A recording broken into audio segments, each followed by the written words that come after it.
Ideal بنا کے تو اس کے مطابق زندگی کا آغاز کیا جائے گا۔ اسی طریقے سے ہمیں ایک اور ماں بھی نظر آتی ہے کہ جب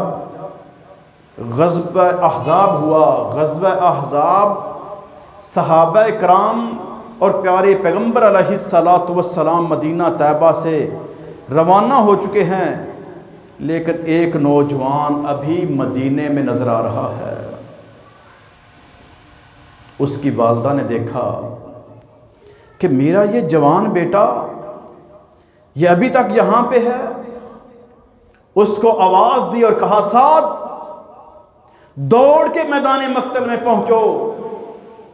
مجھے یہ اچھا نہیں لگتا کہ باقی صحابہ کرام تو روانہ ہو چکے اور تم ابھی تک ادھر ہو۔ کمال کی تھی وہ اولادیں، قربان جائیں ایسے بیٹوں کے کردار پہ۔ سیدنا سعد بن معاذ رضی اللہ تعالیٰ فرماتے ہیں جی امی جان ابھی ایک لمحہ زیادہ کیے بغیر جاتا ہوں۔ اور صحابہ کرام کے اس عظیم فدائی اور سپاہی نے اپنی صفوں کے اندر داخل ہونے کے لیے اتنی سپیڈ کے ساتھ دوڑ لگائی اپنی والدہ کے حکم پر کہ باقی صحابہ کرام سے آگے نکل گئے۔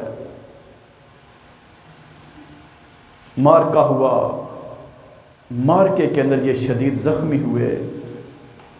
شدید زخمی کیفیت کے اندر ان کو مدینہ طیبہ لایا گیا۔ جب مدینہ طیبہ زخمی حالت کے اندر اور شدید زخمی حالت کے اندر جب کہ خون نکل رہا ہے اور انتہائی زیادہ ضائع ہو چکا ہے خون، ان کی والدہ محترمہ سیدہ کبشہ بنت رافع انہوں نے بڑے ایمان پرور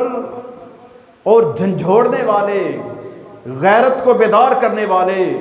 اسلام پہ راسخ اور پختہ کرنے والے اشعار کہے،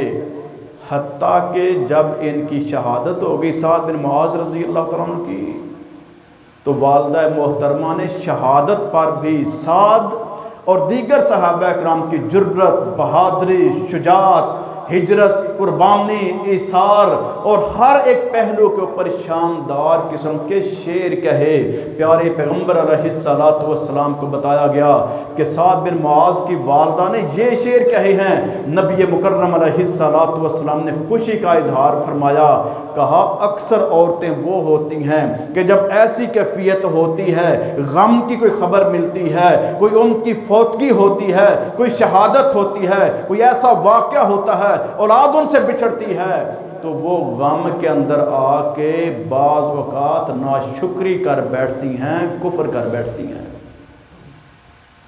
لیکن کمال ہے یہ سیدہ کبشہ بنت رافع رضی اللہ تعالی عنہا کہ پیارے پیغمبر علیہ السلام نے خود گارنٹی دے دی کہ میں گارنٹی دیتا ہوں، میں گواہی دیتا ہوں کہ ان کی زبان سے جو نکلا بالکل حق نکلا ہے۔ کیسی خوش نصیب خواتین تھیں وہ کہ نبی رحمت علیہ السلام ان کی زبان اطہر سے نکلے ہوئے الفاظ کی تائید فرما رہے ہیں۔ کتنی زیادہ انہوں نے اپنی اصلاح کی ہوگی، کتنا اپنے اندر ایمان پیدا کیا ہوگا، کیسے عظیم قربانیوں کے لیے اپنے آپ کو، اپنی اولادوں کو، اپنے ماحول کو تیار کیا ہوگا۔ یہ کوئی ایک آدھ دن میں تو ایسا نہیں ہو سکتا۔ اس کا مطلب ہے کہ گھروں کا ماحول جو لوگ مستقل اپنا بہتر بنا لیتے ہیں، جہاں پر قرآن کریم کی تلاوت کی جاتی ہو،